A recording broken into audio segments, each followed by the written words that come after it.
2024 మార్చి 14 ఇవాల్టి current affairs. First question, ప్రపంచ kidney దినోత్సవాన్ని ప్రతి ఏటా ఏ తేదీన నిర్వహిస్తారు? ప్రపంచ కిడ్నీ దినోత్సవాన్ని ప్రతి ఏటా మార్చి 14వ తారీఖున నిర్వహిస్తారు. వరల్డ్ కిడ్నీ డే అనమాట. ఈరోజు కిడ్నీకి సంబంధించినటువంటి విషయాలు, అంటే ఆరోగ్యకరంగా కిడ్నీని ఎలా ఉంచుకోవాలి అనేటువంటి విషయాలపైన ప్రజల్లో అవగాహన కల్పించడం జరుగుతుందన్నమాట. చాలా ముఖ్యమైనటువంటి డే అనమాట, ఇది గుర్తుపెట్టుకోవాలి. వరల్డ్ కిడ్నీ డే మార్చి 14వ తారీఖున. ఓకేనా. కిడ్నీ అధ్యయన శాస్త్రాన్ని, కిడ్నీని ఇంగ్లీష్లో మనం తెలుగులో మూత్రపిండం అంటారు. స్టడీ ఆఫ్ కిడ్నీ, మూత్రపిండాల అధ్యయన శాస్త్రాన్ని నెఫ్రాలజీ అంటారు. నెఫ్రాలజీ. మానవుని శరీరంలో మూత్రపిండం బరువు 150 గ్రాములు అనమాట. 150 గ్రాములు, 150 గ్రామ్స్ అనమాట. మూత్రపిండం పొడవు 10 నుంచి 12 సెంటీమీటర్లు ఉంటుంది. 10 నుంచి 12 సెంటీమీటర్లు. మూత్రపిండం యొక్క వెడల్పు 5 నుంచి 6 సెంటీమీటర్లు ఉంటుంది. 5 నుంచి 6 సెంటీమీటర్లు. మూత్రపిండం యొక్క వ్యాసం 3 సెంటీమీటర్ల వరకు ఉంటుంది. 3 సెంటీమీటర్లు. మూత్రపిండం యొక్క పరిమాణం, ఓకేనా, మూత్రపిండం ఓకేనా, ఏ ఆకారంలో ఉంటుందంటే ముదురు ఎరుపు, నావీ రెడ్ అనమాట. ముదురు ఎరుపు రంగులో ఉంటుంది. అదేవిధంగా అది ఏ ఆకారంలో ఉంటుంది అంటే చిక్కుడు గింజ ఆకారంలో ఉంటుంది. మూత్రపిండం ఏ ఆకారంలో ఉంటుంది? చిక్కుడు గింజ ఆకారంలో ఉంటుందన్నమాట, గుర్తుపెట్టుకోవాలి. మూత్రపిండం పై వైపున ఉన్నటువంటి పొర, దానిని వల్కలం అంటారు. ఈ వల్కలం అనేటువంటిది కుంభాకారంలో ఉండి ముదురు ఎరుపు వర్ణంలో ఉంటుంది. మూత్రపిండం లోపలి వైపు ఉన్నటువంటి భాగాన్ని దవ్వ అంటారు. దవ్వ. ఇది పుటాకారంలో ఉండి లేత ఎరుపు వర్ణంలో ఉంటుందన్నమాట. మూత్రపిండాల యొక్క నిర్మాణాత్మక క్రియాత్మక ప్రమాణం ఏది అంటే కనుక నెఫ్రాన్ అనమాట. మూత్రపిండానికి సంబంధించి నిర్మాణాత్మక క్రియాత్మక ప్రమాణం ఏదంటే కనుక అందులో ఉన్నటువంటి నెఫ్రాన్స్ అనమాట, గుర్తుపెట్టుకోవాలి. ఓకేనా. ఈ కృత్రిమ మూత్రపిండాన్ని కనిపెట్టింది విలియం కోల్ఫ్ అనమాట. కృత్రిమ మూత్రపిండాన్ని ఎవరు కనిపెట్టారంటే కనుక విలియం కోల్ఫ్ అని గుర్తుపెట్టుకోవాలి. విలియం కోల్ఫ్ అనమాట. ఇలా మూత్రపిండానికి సంబంధించి దాని అన్నీ కూడా అంతర్నిర్మాణం, బాహ్య నిర్మాణం, ఓకేనా, అదేవిధంగా అది ఎలా పనిచేస్తూ ఉంది, ఓకేనా, దాని యొక్క విధి ఏంటి మనందరికీ తెలుసు. రక్తాన్ని వడపోసి, ఓకేనా, మూత్రాన్ని బయటికి పంపించడమే. రక్తాన్ని వడపోసి మూత్రాన్ని, ఏర్పడినటువంటి మూత్రాన్ని బయటికి పంపించడమే మూత్రపిండం యొక్క పని అన్నమాట. ఓకేనా, గుర్తుపెట్టుకోవాలి. ఇక మూత్రపిండాలకు సంబంధించినటువంటి వ్యాధిని నెఫ్రైటిస్ అంటారు. నెఫ్రైటిస్ ఏ అవయవ సంబంధ వ్యాధి అంటే కనుక మూత్రపిండానికి సంబంధించిన వ్యాధి అనమాట. ఈ ఏడాది థీమ్ ఒకసారి మనం చూస్తే, kidney health for all, advancing equitable access to care and optimal medication practice అనమాట. ఇది థీమ్ అనమాట. ఒక 4-5 సార్లు చదవండి ఈ థీమును, అలా గుర్తు పెట్టుకుంటే సరిపోతుంది అనమాట. మనం గుర్తుపెట్టుకోవాల్సిన అవసరం లే, బాగా చదివేస్తే కనుక 10 టైమ్స్ ఎగ్జామ్లో గుర్తుపట్టచ్చు. ఓకేనా. థీమ్స్ పైన కూడా ఎగ్జామ్స్లో బిట్లు పడుతూ ఉన్నాయి కాబట్టి ఇంపార్టెంట్ నోట్ చేసుకోండి.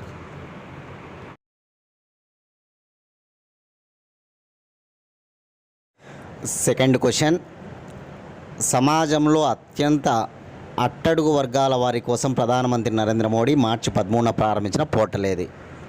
సమాజంలో ఎవరైతే అత్యంత అట్టడుగు వర్గాలు ఉంటాయో వారికి ఉపయోగపడేటువంటి విధంగా భారతదేశంలోని 1,00,000 మందికి రుణ సదుపాయాన్ని కల్పించడం కోసం, వారికి దానిపైన వివరాలు తెలియజేయడం కోసం ఒక పోర్టల్ స్టార్ట్ చేయడం జరిగిందనమాట. ఆ పోర్టలే పిఎం సూరజ్. పోర్టల్ పేరు నోట్ చేసుకోండి, పిఎం సూరజ్ అనమాట. పిఎం సూరజ్. ఈ పోర్టల్ యొక్క ఫుల్ ఫామ్ ప్రధానమంత్రి సామాజిక్ ఉద్యాన్ అండ్ రోజ్గార్ ఆధారిత్ జన కళ్యాణ్. సామాజిక్ ఉద్యాన్ అండ్ రోజ్గార్ ఆధారిత్ జన కళ్యాణ్, ఇది అనమాట, గుర్తుపెట్టుకోవాలి. ఈ పోర్టల్ ఉద్దేశం ఏంటంటే కనుక భారతదేశంలో ఉన్నటువంటి అట్టడుగు వర్గాల వారికి 1,00,000 మందికి రుణ సదుపాయాన్ని అందించడం అన్నమాట. కానీ చిన్న చిన్న వ్యాపారస్తులు ఉంటారు కదా, అట్టడుగు వర్గాల వారు, అలా 1,00,000 మందికి రుణ సదుపాయాన్ని కల్పించడం అన్నమాట. దానికోసం ప్రత్యేకించి ఒక పోర్టల్ తయారు చేయడం జరిగింది. అదే పిఎం సూరజ్ పోర్టల్. ఎవరు ప్రారంభించారు దీన్ని అంటే కనుక ప్రధానమంత్రి నరేంద్ర మోడీ 2024 మార్చి 13వ తారీఖున ప్రారంభించడం జరిగింది. 2024 మార్చి 13వ తారీఖున ప్రారంభించడం జరిగిందనమాట.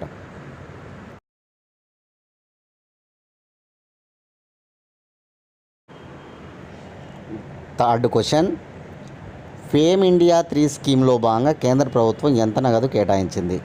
చూడండి, ఫేమ్ ఇండియా 3 స్కీమ్లో భాగంగా కేంద్ర ప్రభుత్వం ఎంత కేటాయించింది బడ్జెట్లో అంటే కనుక 10,000 నుంచి 12,000 కోట్ల రూపాయలు కేటాయించింది అనమాట. ఫేమ్ ఇండియా అంటే ఏం లేదు, ఎలక్ట్రిక్ వాహనాల తయారీని మరింత పెంచడం కోసం తీసుకొచ్చినటువంటి ఒక స్కీమ్ అనమాట. 2015 ఏప్రిల్ 1వ తారీఖున స్కీమ్ స్టార్ట్ అయిందనమాట. ఫేమ్ 1 వచ్చేసి 2015 నుంచి 2019 వరకు కొనసాగింది. ఫేమ్ 2 వచ్చేసి 2019 నుంచి 2022 వరకు కొనసాగింది. ఇప్పుడు ఫేమ్ 3 జరుగుతూ ఉందన్నమాట. గుర్తుపెట్టుకోవాలి, ఫేమ్ 1 2015 నుంచి 2019 కాలానికి అనమాట. ఫేమ్ 2 2019 నుంచి 2022 కాలానికి. ఫేమ్ 3 వచ్చేసి ఓకేనా ప్రజెంట్ 2024 నుంచి ఫేమ్ 3 అనేటువంటిది స్టార్ట్ అయిందనమాట. దానిలో భాగంగా కేంద్రానికి సంబంధించిన భారీ పరిశ్రమల శాఖ 500 కోట్లు కేటాయించిందనమాట. ఎవరైతే ఎలక్ట్రిక్ వాహనాలు కొంటారో వారికి సబ్సిడీని ఇస్తుందన్నమాట. దానికోసం 500 కోట్లు కేటాయించింది. ఈ 500 కోట్లు ఎప్పుడు వినియోగించబడతాయంటే కనుక ఏప్రిల్ 1వ తేదీ నుంచి జూలై ఎండింగ్ వరకు అనమాట, 4 నెలల కాలానికి. ఎవరైనా సరే ఎలక్ట్రిక్ వెహికల్స్ 2 వీలర్ కొన్నారనుకోండి, వారికి సబ్సిడీ 10,000 అందిస్తారనమాట. అదే ఎలక్ట్రిక్ రిక్షా, ఈ రిక్షా కొన్నారనుకోండి, వారికి 25,000 సబ్సిడీ ఇస్తారనమాట. అదేవిధంగా 3 వీలర్ ఉందనుకోండి, 3 వీలర్ ఒక ఎలక్ట్రిక్ 3 వీలర్ ఉంటే కనుక వాళ్ళకి 50,000 సబ్సిడీ ఇస్తారనమాట. కానీ ఎప్పుడు 2024 ఏప్రిల్ నెల నుంచి 2024 జూలై నెల వరకు అనమాట. ఎవరు కేటాయించారు ఈ బడ్జెట్ను? భారీ పరిశ్రమల శాఖ ఎంత అంటే కనుక 500 కోట్ల రూపాయల సబ్సిడీని ఇస్తుందన్నమాట. గుర్తుపెట్టుకోవాలి. ఓవరాల్గా ఫేమ్ 3లో ఎంత అంటే కనుక బడ్జెట్ 10,000 నుంచి 12,000 కోట్ల రూపాయలు అనమాట. 10,000 నుంచి 12,000 కోట్ల రూపాయలు అనమాట. ఎలక్ట్రిక్ వాహనాల యొక్క తయారీ మరింత వేగవంతంగా జరగాలి. కానీ అందరూ కూడా రాను ఎలక్ట్రిక్ వాహనాలనే వాడాలన్నమాట. ఓకేనా?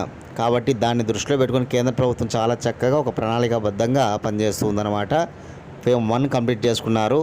ఫేమ్ 1లో భాగంగా 895 కోట్లు కేటాయించారు. అప్పుడు 895 కోట్లు. ఫేమ్ 2లో భాగంగా 10,000 కోట్లు కేటాయించారు. 10,000 కోట్లు.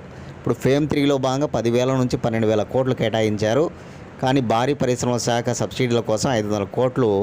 ఇక్కడ ఆన్సర్ 500 కోట్లు అని గుర్తుపెట్టుకోవాలి. పైన క్వశ్చన్లో భారీ పరిశ్రమల శాఖ ఎంత కేటాయించిందంటే వెనక 500 కోట్లు అనమాట. ఆ సబ్సిడీ కూడా గుర్తుపెట్టుకోవాలి. 2 వీలర్ ఓకేనా కొన్నవారికి అయితే కనుక 10,000 సబ్సిడీ. అదే ఈ రిక్షా కొన్నవారికి అయితే కనుక 25,000. అదేవిధంగా 3 వీలర్ కొన్నవారికి, ఎలక్ట్రిక్ 3 వీలర్ కొన్నవారికి 50,000 అందిస్తారు. ఈ విషయాలను గుర్తుపెట్టుకోవాలి. చాలా చాలా చాలా ఇంపార్టెంట్. ప్రస్తుత భారీ పరిశ్రమల శాఖ మంత్రి ఎవరు?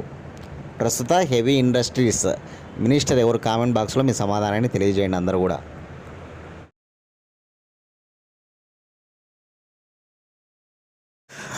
ఫోర్త్ క్వశ్చన్, పునరుద్ధరించబడిన కోచర్బ్ ఆశ్రమాన్ని ప్రధాని మోడీ ప్రారంభించారు. ఇది ఏ రాష్ట్రంలో కలదు?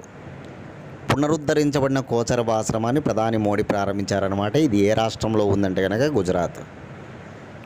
కోచర్బ్ ఆశ్రమం గుజరాత్లోని అహ్మదాబాద్ దగ్గర కోచర్బ్ అనేటువంటి కుగ్రామంలో సబర్మతి నది ఒడ్డున ఉన్నటువంటి ఆశ్రమం అన్నమాట. ఇది మహాత్మా గాంధీ గారి చేత ఏర్పాటైనటువంటి ఆశ్రమం అన్నమాట. ఇక్కడ మనం ఇమేజ్లో చూడొచ్చు. కోచర్బ్ ఆశ్రమం అనేటువంటిది చాలా పాతదైపోయిందనమాట. ఓకేనా? అది పడిపోయే స్థితికి వచ్చిందనమాట. దానిని ఇప్పుడు చాలా అంగరంగ వైభవంగా తీర్చిదిద్దడం, పునరుద్ధరించడం జరిగిందనమాట. ఓకేనా? ప్రధానమంత్రి దానిని ప్రారంభించడం, ఇప్పుడు పునరుద్ధరించినటువంటి కోచర్బ్ ఆశ్రమాన్ని ప్రధానమంత్రి నరేంద్ర మోడీ ప్రారంభించారు. కాబట్టి గుర్తుపెట్టుకోవాలి. మనకి సబర్మతి ఆశ్రమం అనగానే గుర్తుపెట్టుకోవాల్సిన ఉద్యమాలు దండి ఉద్యమాలు. మహాత్మా గాంధీ 1930 మార్చి 12వ తారీఖున అదే ఒక దండి ఉద్యమాలు సబర్మతి ఆశ్రమం నుంచి స్టార్ట్ చేస్తాడనమాట. గుజరాత్లోని సబర్మతి ఆశ్రమం నుంచి 1930 మార్చి 12వ తారీఖున ఆయన పాదయాత్రను ప్రారంభించడం జరుగుతుందన్నమాట. 1930 ఏప్రిల్ 6వ తారీఖున దండికి చేరుకొని ఉప్పు చట్టాలను ఉల్లంఘిస్తాడనమాట. అందుకే ఆ ఉద్యమాలను దండి ఉద్యమాలు అని, శాసనోల్లంఘన ఉద్యమాలు అని, ఉప్పు సత్యాగ్రహం అని, ఇట్లాంటి రకరకాల పేర్లు ఉంటాయి. ఓకేనా, చాలా చాలా ఇంపార్టెంట్ అన్నమాట మన చరిత్రలో దండి ఉద్యమాల చరిత్ర. మహాత్మా గాంధీ పాదయాత్ర చేపట్టినటువంటి అత్యంత గొప్ప ఉద్యమం అన్నమాట. ఓకేనా, సరే. ఈ దండి ఉద్యమంలో మహాత్మా గాంధీతో కలిసి ఎంతమంది పాదయాత్ర చేశారు? కామెంట్ బాక్స్లో మీ సమాధానాన్ని తెలియజేయండి. ఈ విషయాన్ని ఖచ్చితంగా గుర్తుపెట్టుకోవాలి. కోచర్ ఆశ్రమం ఇదే మార్చి 12వ తారీఖున 2024 మార్చి 12వ తారీఖున ప్రారంభించాడనమాట.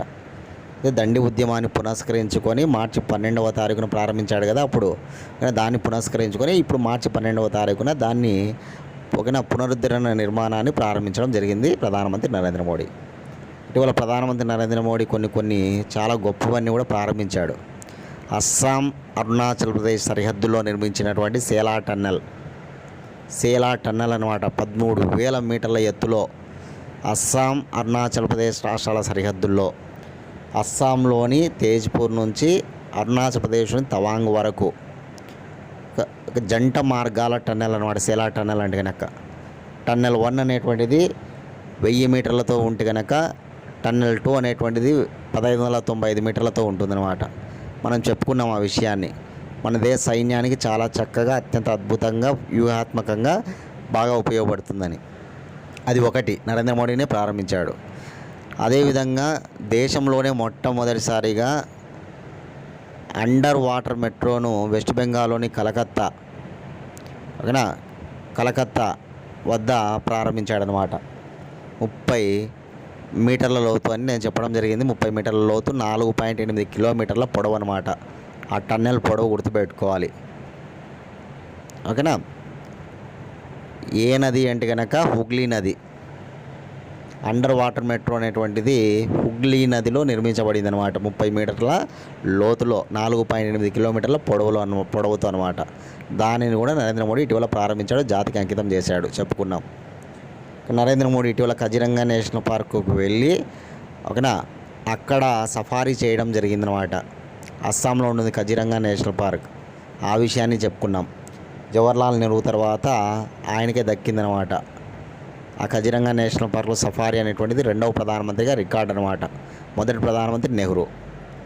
అదేవిధంగా ఇటీవల ప్రధానమంత్రి నరేంద్ర మోడీ భారత్ శక్తి పేరుతో జరిగినటువంటి త్రివిధ దళాల విన్యాసాల్లో స్వయాన ఆయనే పాల్గొని వీక్షించడం జరిగిందనమాట. భారత శక్తి పేరుతో రాజస్థాన్లోని పోఖ్రాన్లో జరిగినటువంటి విన్యాసాలను ఆయన వెళ్ళి అక్కడికి వీక్షించడం జరిగింది. ఆ విషయాన్ని చెప్పుకున్నాం. 2024 ఫిబ్రవరి 14వ తారీఖున యునైటెడ్ అరబ్ ఎమిరేట్స్కు వెళ్ళి అక్కడ BAPS అంటే ఒక హిందూ దేవాలయాన్ని, హిందూ మందిర్ను ప్రధానమంత్రి నరేంద్ర మోడీ ప్రారంభించాడనమాట. అబుదాబిలో నిర్మించినటువంటి హిందూ ఆలయాన్ని నరేంద్ర మోడీ ప్రారంభించడం జరిగింది. ఆ విషయాన్ని మనం తెలుసుకున్నాం. ప్రధానమంత్రి నరేంద్ర మోడీ 2024 జనవరి 22వ తారీఖున అయోధ్య రామ మందిరంలో బాలరాముడు విగ్రహాన్ని 51 అంగుళాల విగ్రహాన్ని ప్రతిష్ఠించడం జరిగింది. ఆ విషయాన్ని మనం చెప్పుకున్నాం. ఇట్లా ఆయన ఏవైనా ప్రారంభించినప్పుడు అవన్నీ కూడా ఒక చోట నోట్ చేసుకుంటూ వస్తే కనుక బాగుంటాయి, గుర్తుంటాయి. ఎగ్జామ్ పాయింట్ ఆఫ్ వ్యూలో అడుగుతూ ఉంటారనమాట. స్కీముల పరంగా మాట్లాడుతూ ఉంటాడు గొప్పగా. అవి కూడా మనం నోట్ చేసుకుంటూ రావాలి ఖచ్చితంగా.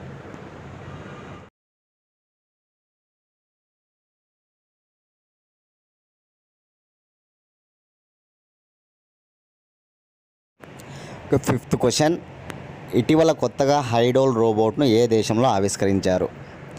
హైడోల్ రోబోట్ చూడండి, మనం చూస్తూ ఉన్నాం. అక్కడ సీనియర్ సిటిజన్కు ఒక బొమ్మను ఇవ్వడం జరుగుతూ ఉందన్నమాట. సీనియర్ సిటిజన్స్, వృద్ధులు ఎవరైతే ఉంటారో ఆ వృద్ధులకు ఒక బొమ్మను అందజేస్తూ ఉన్నారు చూడండి. అదే అనమాట రోబోటు హైడోల్ రోబోట్ అనమాట. ఏ దేశంలో ఆవిష్కరించారంటే కనుక సౌత్ కొరియాలో. సౌత్ కొరియాలో వృద్ధులకు ఒంటరి సమస్య అనేటువంటి చాలా తీవ్రతరమైందంట. ఎవరైతే సీనియర్ సిటిజన్స్ ఉంటారో వాళ్ళు ఒంటరిగా చాలా ఇబ్బందులు పడుతూ ఉన్నారు. ఒంటరి సమస్య చాలా తీవ్రతరం అయిపోయిందనమాట. దానిని గుర్తించి ఆర్టిఫిషియల్ ఇంటెలిజెన్స్ ఆధారిత బొమ్మను తయారు చేయడం జరిగిందనమాట, ఒక రోబోట్ లాగా. ఇది ఏం చేస్తుందంటే కనుక ఆ వృద్ధులకు ఒంటరితనాన్ని పోగొట్టే విధంగా, ఆ వృద్ధులలో ఒంటరితనాన్ని పోగొట్టే విధంగా, వాళ్ళని ఆహ్లాదకరంగా ఉంచే విధంగా ఓకేనా ఆ రోబోట్ పనిచేస్తుందంట. వారు టయానికి మందులు వేసుకున్నారా లేదా తెలియజేయడం కావచ్చు, అదేవిధంగా వారికి మ్యూజిక్ ఆహ్లాదకరంగా ఉన్నటువంటి మ్యూజిక్ అందించడం కావచ్చు. అట్లా రకరకాలుగా మనకి ఆ బొమ్మల్లో ఒక సాంకేతికతను ఉంచడం జరిగిందనమాట, ఆర్టిఫిషియల్ ఇంటెలిజెన్స్. ఇటీవల మనందరికీ తెలుసు ఆర్టిఫిషియల్ ఇంటెలిజెన్స్ రాను ఎంత ఓకేనా డెవలప్ అవుతూ ఉంది అని. ఆర్టిఫిషియల్ ఇంటెలిజెన్స్ పరంగా ఎవరైనా నేర్చుకుంటే కనుక వారికి ఫ్యూచర్ బాగుంటుందన్నమాట. కాబట్టి ఆర్టిఫిషియల్ ఇంటెలిజెన్స్ రోజు రోజుకు బాగా డెవలప్ అవుతుంది. మన భారతదేశంలో కూడా ఈ మధ్య 2 రోబోలను తెలుసుకున్నాం. ఒకటి మహిళా టీచర్ పేరు లీసా అని, అదేవిధంగా మహిళా యాంకర్ ఒక యాంకర్ రోబో వచ్చేసి యాంకర్ పేరే లీసా ఓకేనా. టీచర్ పేరు వచ్చేసి ఐరిస్ అనమాట. కేరళలోని తిరువనంతపురంలో తొలి ఆర్టిఫిషియల్ ఇంటెలిజెన్స్ టీచర్ అనమాట. అదే ఒరిస్సాలో అయితే కనుక మొట్టమొదటి ఆర్టిఫిషియల్ ఇంటెలిజెన్స్ యాంకర్, గుర్తుపెట్టుకోవాలి. అదేవిధంగా ఇటీవల తెలుసుకున్నాం మనం ఆర్టిఫిషియల్ ఇంటెలిజెన్స్ ఆధారిత software engineer Devin. Artificial intelligence ఆధారిత సాఫ్ట్వేర్ ఇంజనీర్ అనమాట. ప్రపంచంలోనే మొట్టమొదటి సాఫ్ట్వేర్ ఇంజనీర్ అనమాట. ఏం పేరు అంటే కనుక డెవిన్. ఏ దేశంలో అభివృద్ధి పరిచారు డెవిన్ను? కామెంట్ బాక్స్లో మీ సమాధానాన్ని తెలియజేయండి.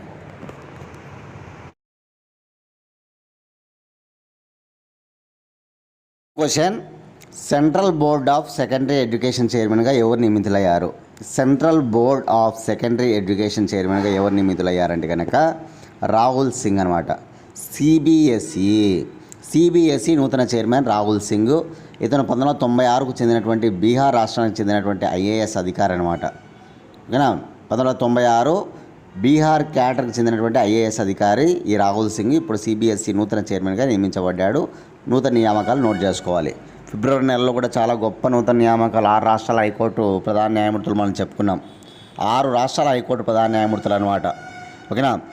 రాజస్థాన్ అక్కడ ఉన్నటువంటి హైకోర్టు జోధ్పూర్లో ఉంటుందన్నమాట. జోధ్పూర్ రాజస్థాన్ రాష్ట్ర హైకోర్టుకు మనీంద్ర మోహన్ శ్రీవాస్తవ. ఉత్తరప్రదేశ్ హైకోర్టు వచ్చేసి అరుణ్ బన్సాల్. ఉత్తరాఖండ్ రీతు బహరీ. ఒరిస్సా చక్రధారి శరణ్ సింగ్. అదేవిధంగా మేఘాలయ వైద్యనాథన్. అస్సాం విజయ్ బిష్ణోయ్. ఈ 6 రాష్ట్రాలకు నూతన హైకోర్టు నూతన ప్రధాన న్యాయమూర్తులు అన్నమాట హైకోర్టులకి. రాజస్థాన్లో హైకోర్టు ఎక్కడ ఉంటుందంటే జోధ్పూర్లో ఉంటుంది. ఉత్తరప్రదేశ్లో అలహాబాద్లో ఉంది. ఉత్తరాఖండ్లో నైనిటాల్లో ఉంది. ఒరిస్సాలో కటక్లో ఉంది. అస్సాంలో గౌహతిలో ఉంది. మేఘాలయలో షిల్లాంగ్లో ఉంటుంది. హైకోర్టులు ఎక్కడ ఉంటాయనేది కూడా మనం చదువుకోవాలి ఖచ్చితంగా. ఓకేనా. కాబట్టి నోట్ చేసుకొని చదువుకోండి. ఇవన్నీ కూడా చాలా చాలా ఇంపార్టెంట్.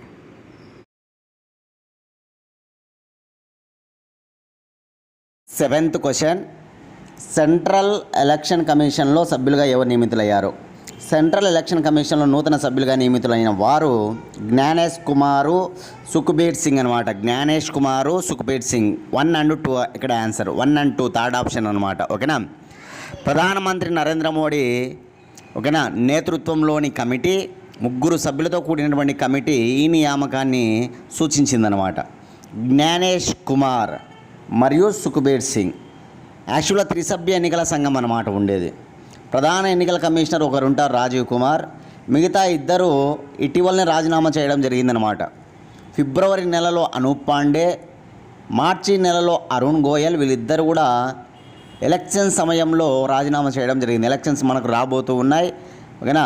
ఈ క్రమంలో 2 కూడా రాజీనామా చేయడం జరిగిందనమాట. కాబట్టి ఎన్నికల సమయంలో ఆ ఖాళీగా ఉన్నటువంటి ఇద్దరు సభ్యులను ఇప్పుడు నియమించడం జరిగిందనమాట. ఆ ఇద్దరు చాలా చాలా ఇంపార్టెంట్. జ్ఞానేష్ కుమార్ను, సుఖ్బీర్ సింగ్ను నియమించడం జరిగింది, గుర్తుపెట్టుకోవాలి. ఇప్పుడు ముగ్గురు ఎవరు ఉన్నారు? రాజీవ్ కుమార్ వచ్చి ప్రధాన ఎన్నికల కమిషనర్గా ఉన్నారు. ఇతర సభ్యులు ఇద్దరు కూడా ఎవరంటే కనుక ఒకరు జ్ఞానేష్ కుమార్, సుఖ్బీర్ సింగ్. దీంతో ఫిల్ అయిపోయిందనమాట ఎన్నికల సంఘం సభ్యులందరూ కూడా. ఎలక్షన్ సంఘం, చీఫ్ ఎలక్షన్ కమిషన్ అనమాట. కేంద్ర ఎన్నికల సంఘం అనేటువంటిది ఉంది కదా, భారత రాజ్యాంగంలో 324 ఆర్టికల్ ప్రకారం పొందుపరచబడింది. వీరిని రాష్ట్రపతి నియమించడం జరుగుతుందన్నమాట. రాష్ట్రపతి చేత నియమించబడతారు ఆర్టికల్ 324 ప్రకారం. భారత రాజ్యాంగంలోని 15వ భాగంలో ఎలక్షన్ కమిషన్ గురించి ఉంటుంది. 15వ భాగం. మొట్టమొదటి ఎన్నికల ప్రధానాధికారి సుకుమార్ సేన్, ప్రస్తుత ఎన్నికల ప్రధానాధికారి రాజీవ్ కుమార్, ఎక్కువ కాలం ఎన్నికల ప్రధానాధికారి కేవీకే సుందరం, రెండవ ఎన్నికల ప్రధానాధికారి కేవీకే సుందరం, తక్కువ కాలం ఎన్నికల ప్రధానాధికారి నాగేంద్ర సింగ్, మొట్టమొదటి మహిళా ఎన్నికల ప్రధానాధికారి విఎస్ రమాదేవి, ఆంధ్రప్రదేశ్ నుంచి మొట్టమొదటిసారిగా ఎన్నికల ప్రధానాధికారి అయినది పెరి శాస్త్రి, మొట్టమొదటి ముస్లిం ఎన్నికల ప్రధానాధికారి ఎస్పై కురేషి, ఈశాన్య రాష్ట్రాల నుంచి మొట్టమొదటి ఎన్నికల ప్రధానాధికారి జయం లింగ్డో ఓకేనా. అదేవిధంగా రామన్ మెగసెస్ అవార్డులు పొందినటువంటి ఎన్నికల ప్రధానాధికారులు టిఎన్ శేషన్ ఒకరు, జయం లింగ్డో ఒకరు. టిఎన్ శేషన్, జయం లింగ్డో.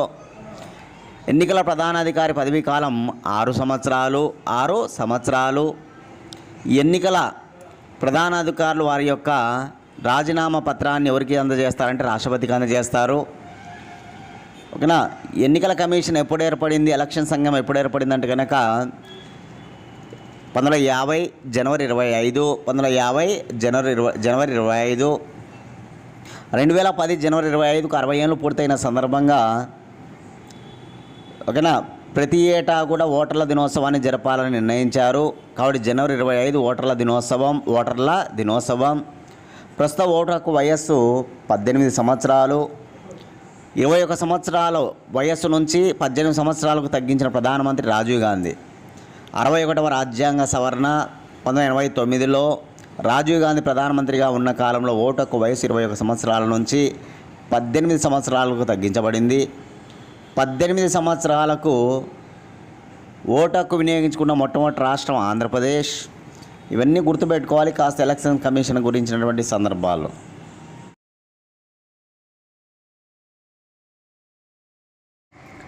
ఎయిత్ క్వశ్చన్, అంతర్జాతీయ యోగా దినోత్సవం 2023కు సంబంధించి ఏ థీమ్తో 100 రోజుల కార్యక్రమం ప్రారంభించారు? చూడండి, యోగా దినోత్సవం జూన్ 21. ప్రతి ఏటా జూన్ 21వ తారీఖున అంతర్జాతీయ యోగా దినోత్సవం, ఇంటర్నేషనల్ యోగా డే అనేటువంటిది నిర్వహిస్తాం, మనందరికీ తెలుసు. ఈ క్రమంలో భాగంగా ఈ యోగా దినోత్సవం కంటే ముందు 100 రోజుల ఒక ఈవెంట్ను, ఒక కార్యక్రమాన్ని చేపట్టారన్నమాట. దానికి సంబంధించి థీమ్ ఏంటంటే కనుక యోగా ఫర్ ఉమెన్ ఎంపవర్మెంట్, మహిళా సాధికారిత కొరకే యోగా, మహిళా సాధికారిత కొరకే యోగా అనమాట. కానీ మన భారతదేశం మహిళా సాధికారిత కోసం ఎంతో ప్రయత్నిస్తూ ఉంది, ఎన్నెన్నో చేస్తూ ఉన్నాయన్నమాట. ఆ క్రమంలో భాగంగా ఈ ఏడాది మహిళా సాధికారిత కొరకే యోగా అనేటువంటి థీమ్ను కూడా సూచించడం జరిగింది, గుర్తుపెట్టుకోవాలి. ప్రధానమంత్రి నరేంద్ర మోడీ గారి చేతనే ఈ థీమ్ అనేటువంటిది చేయబడిందనమాట. చాలా చాలా ఇంపార్టెంట్ థీమ్స్.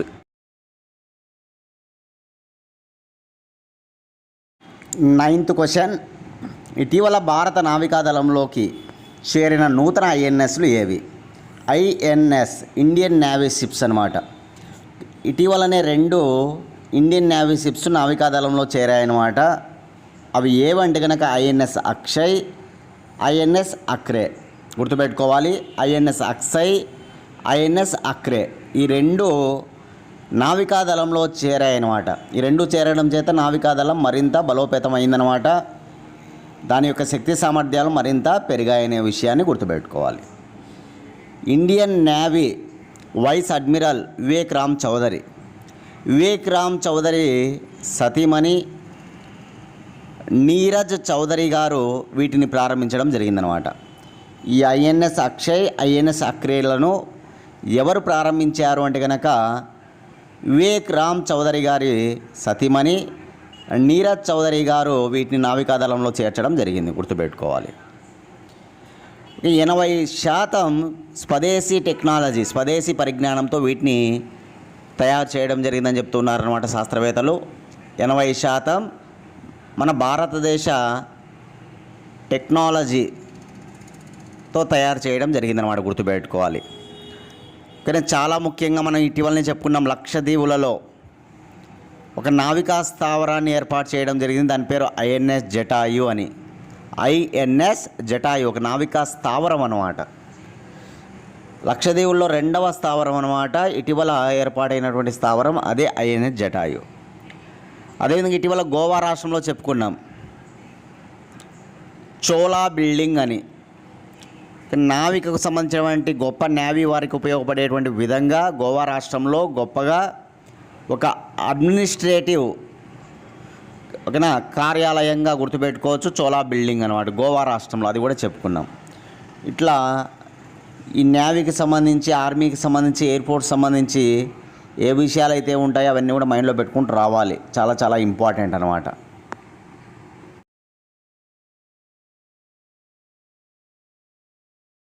ఎవరైతే క్లాస్ ఫాలో అవుతున్నారో మీరు అందరూ దయచేసి లైక్ చేయండి ప్లీజ్. క్లాస్ ఫాలో అయ్యే ప్రతి ఒక్కరూ లైక్ చేయాలని కోరుకుంటూ ఉన్నాం. దయచేసి అందరూ లైక్ చేయాలి. మీరు చేసే లైక్ వల్లనే మేము మరిన్ని క్లాసులు చేయగలం అన్నమాట. కాబట్టి దయచేసి అందరూ లైక్ చేయండి. ఇంకా ఎవరైనా సబ్స్క్రైబ్ చేసుకోకపోతే సబ్స్క్రైబ్ చేసుకోండి. అదేవిధంగా మన ఛానల్ కనీసం మీ ఫ్రెండ్స్ ఎవరైనా ఉంటే ముగ్గురికి షేర్ చేయండి. అదేవిధంగా మన ఛానల్ నుంచి నీట్గా కరెంట్ అఫైర్స్ అనేటువంటి మనం తయారు చేస్తూ ఉన్నాం. Every month current affairs date to date with ఎక్స్ప్లెనేషన్తో మీకు అందించబడడం జరుగుతుందన్నమాట. మనం చెప్పే క్లాసులు ఎట్లయితే ఉంటాయో అదేవిధంగా ఎక్స్ప్లెనేషన్ ఉంటుందన్నమాట. ఆ పీడిఎఫ్లో 1 year కరెంట్ అఫైర్స్ రెడీగా ఉన్నాయి. కావాలనుకున్న వాళ్ళు 8186006848 అనే నెంబర్కి 100 రూపీస్ ఫోన్పే చేసి అదే నెంబర్కి స్క్రీన్ షాట్ పెడితే ఆ 1 year కరెంట్ అఫైర్స్ మీకు పంపించడం జరుగుతుంది. మళ్ళీ ఎవరీ మంత్ మీరు 30 రూపీస్ చెల్లించి ఇంకా మీదట ముందు రోజుల్లో కావాలనుకుంటే అప్పుడు కూడా మీరు తీసుకోవచ్చు. కాబట్టి కరెంట్ అఫైర్స్ తీసుకొని బాగా చదువుతూ ఓకేనా మంచిగా స్కోర్ అనేటువంటి సాధించాలని కోరుకుంటున్నాం. Group 1, group 2, group 3, SI constable, RPF SI, RPF constable, అదేవిధంగా ఆంధ్రప్రదేశ్లో ఓకేనా ఆ ఫారెస్ట్ డిపార్ట్మెంట్కి సంబంధించి పోస్టులు కావచ్చు, ఇంకా జేఎల్కు, జూనియర్ లెక్చరర్స్కు, డిగ్రీ లెక్చరర్స్కు ప్రిపేర్ అయ్యే వాళ్ళు కావచ్చు, డివైఈఓకు ప్రిపేర్ అయ్యే వాళ్ళు కావచ్చు. ఇట్లా అందరికీ ఉపయోగపడతాయి. కాబట్టి అందరూ ఇట్లా చేసుకొని కేవలం 100 రూపాయలకే మేము ఈ కరెంట్ అఫైర్స్ అందిస్తున్నాం. ఇంకా మీ ఫ్రెండ్స్ ఎవరైనా ఉంటే చెప్పండి, వాళ్ళని కూడా తీసుకోమని చెప్పండి. ఓకే, లాస్ట్ క్వశ్చన్ చూద్దాం ఈరోజు. కేంద్ర ప్రభుత్వం ఎన్ని జాతుల శునకాల అమ్మకాలపై నిషేధం విధించింది? చూడండి, కుక్కలు. శునకం అంటే కుక్కనే కదా. కేంద్ర ప్రభుత్వం జారీ చేసినటువంటి అంశం అన్నమాట ఇది. 23 జాతుల కుక్కలపై వాటి అమ్మకాలపై నిషేధం విధించింది అనమాట. 23 జాతుల కుక్కల అమ్మకాలపై, 23 జాతుల శునకాల అమ్మకాలపై నిషేధం విధించింది. ఓకేనా, చాలా చాలా ఇంపార్టెంట్ అనమాట. ఎందుకంటే జంతువుల పరిరక్షణ, జంతువులకు సంబంధించిన విషయాలపైన కూడా ఎగ్జామ్స్లో బిట్లు పడుతూ ఉంటాయన్నమాట. వన్యప్రాణి సంరక్షణ పైన పులుల సంరక్షణ కేంద్రాలు, ఏనుగుల సంరక్షణ కేంద్రాలు, చిరుత పులుల సంరక్షణ, ఇటీవల చిరుత పులుల జాబితా, కొత్త జాబితా లిస్ట్ వదిలారు. మంచు చిరుతల జాబితా వదిలారు, పులుల జాబితా వదిలారు. ఇట్లా కొత్తగా ఏవి ఉంటే జాబితా అవన్నీ నోట్ చేసుకోవాలి. అదేవిధంగా జాతీయ పార్కులు, వన్యమృగ సంరక్షణ కేంద్రాలు, బయోస్పియర్ రిజర్వ్స్ ఇవన్నీ చూసుకోవాలి. చాలా ఇంపార్టెంట్ అనమాట. జీవ వైవిధ్యం, బయోడైవర్సిటీ అనే అంశాలు చదువుకోవాలన్నమాట మనం ఖచ్చితంగా ఎగ్జామ్స్కు ప్రిపేర్ అయ్యే వాళ్ళందరూ కూడా. ఇవన్నమాట ఇవాళ కరెంట్ అఫైర్స్. రేపటి క్లాస్లో మళ్ళీ కలుసుకుందాం ఫ్రెండ్స్. థ్యాంక్స్.